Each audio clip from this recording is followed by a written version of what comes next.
Welcome to this Zentangle Quickie.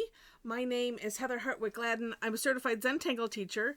And today we're going to take a look at the Tangle Fluffy from CZT Ela Rieger. This is an interesting one. I looked at it and then I thought, meh. And then I'm like, no, let's do this. I find it rather unique, especially how it starts out. I love it. All right, we'll do it straight here.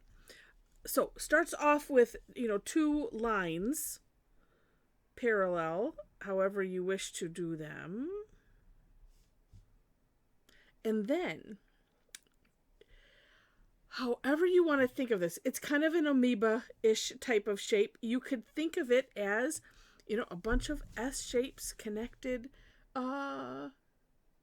or C shapes. It's up to you. So, like, for instance, because I mean, and this is also, I suppose, one of those things I went, okay, we'll just do it. It'll be okay. It'll be okay.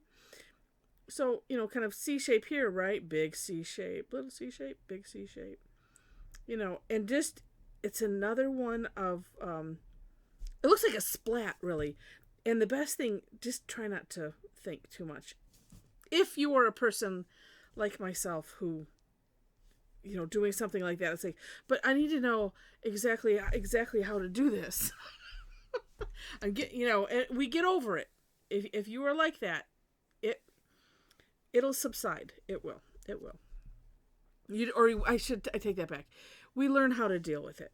And that's where I love Zentangle, because we just have those elemental strokes. And if we think in those terms, it's like, oh, no. Because you could, like I said, you could think S, and you're just continuing it, like, up to you. All right. And don't worry about how it looks at first. Next is we're kind of going to do like a giant scallop around it, broadly auraing. So depending on how many of these you have, right? So I'm going to start a little ways down here, down on that stem, and then just like this, and kind of come in wherever you have them. If I suppose if you wanted to group a couple together, you could. I'm going to do each one where it kind of dips down, and then even make one up, just because it seemed to fit really good.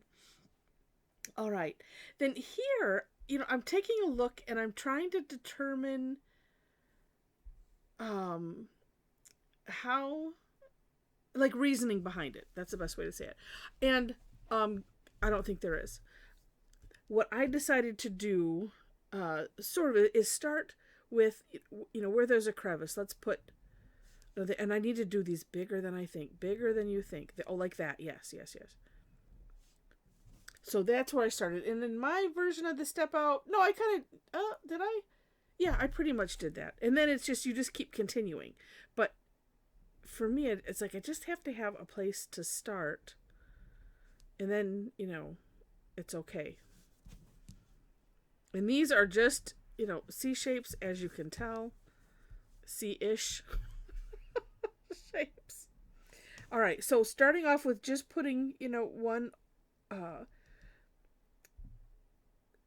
I'm trying to think of the right word, over, where two come together. Straddling, I guess, is the best way. And then it's like, okay, well, let's do some fill-in. So we're not necessarily putting things around even. So don't worry about that. Apparently, they don't need to be the same sizes either. It's all okay.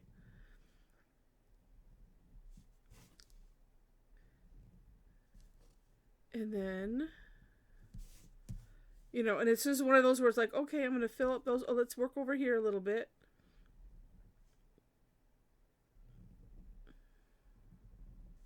And underneath here.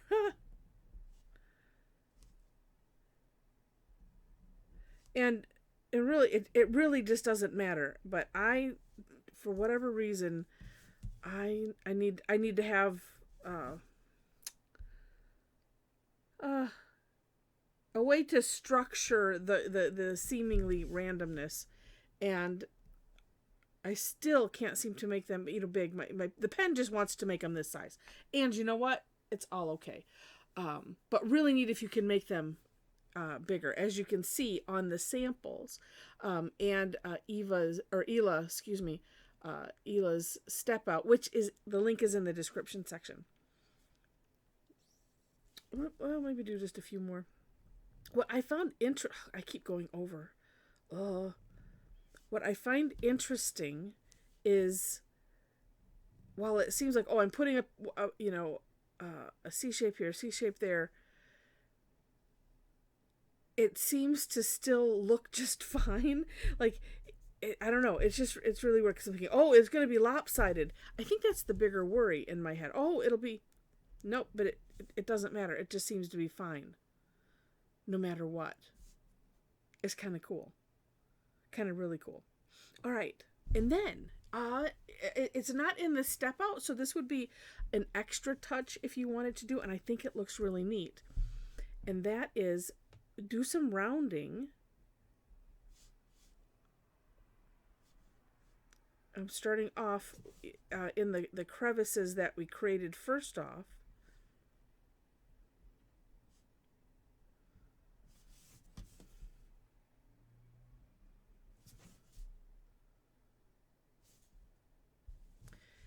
And then maybe here, it's just adding really a little thickening or a little weight in the corners. You could think of it that way.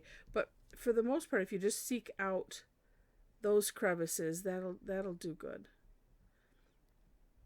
And then too, if I'm adding some weight, especially these places where I like to go over, it kind of disguises them a little bit. And then we'll do some shading, and hopefully that'll disguise some of the other ones.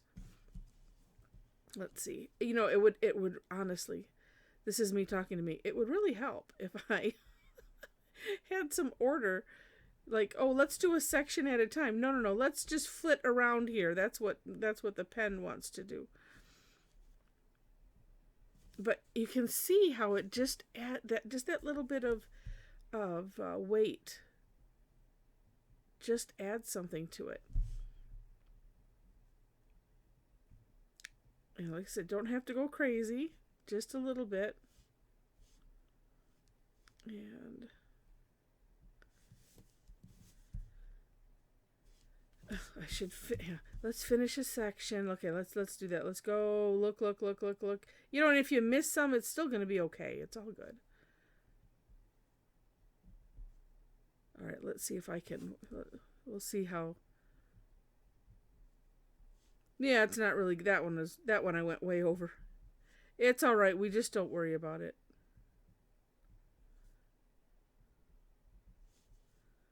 Oops, right here.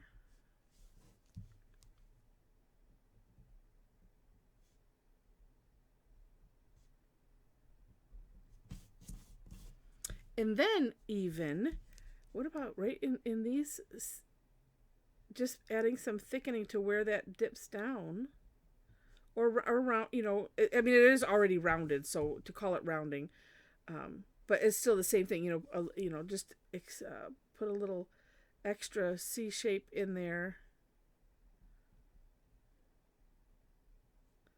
And then see how this one, it got a little out of control, but we can fix that like that. Or even if you want, look at that one's messy. If you wanted to have it extend in a little bit, like that. Let's do this one. Let's do all of them. No, I'm just kidding. But it's a nice way to course correct, as well as, let's put it right side up. It just adds that neatness to it. Okay, yeah, there are several places where I went over. Okay, next, let us do some shading. And you notice I'm going to start right with those sections. So just putting a little C shape with the graphite. Let's just do that one side. And I mean, before I smudge it with the Tortillion, that kind of looks cool the way it is. So I just like to sometimes make note, this one had a lot of graphite already. Oh well. So I'm just spreading it out, obviously. And really, the rounding took care of some shading. I'm you could do it the opposite way as well, I suppose, and come down from where the where these are kind of seemingly tucked in underneath other things. Well, I thought I had a bunch on there. I did. I wiped it off.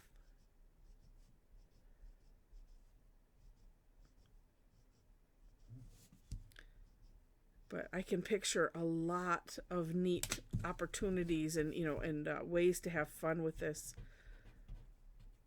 But it's just kind of neat because you can kind of, I mean, while it's kind of plant like, I mean, doing this, it kind of makes them look like stones, sort of.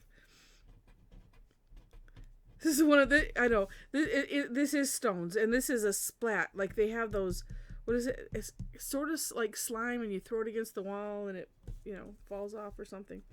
Or like rolls. I don't know, it's really kind of gross. That's all of a sudden what I'm picturing. Somebody might know what I'm talking about. So what's interesting is and I'm just going to add some shading in here. What's interesting in Ela's step out is she doesn't seem to touch this at all, and it looks really, really cool. So like no shading. And it makes this a lot starker. Just to, as you can see, just to leave it as it is. I don't know. It's just really neat, and it is fluffy indeed. Very, very cool. All right. Well, if you enjoyed this, and I hope you did, please click on the like button.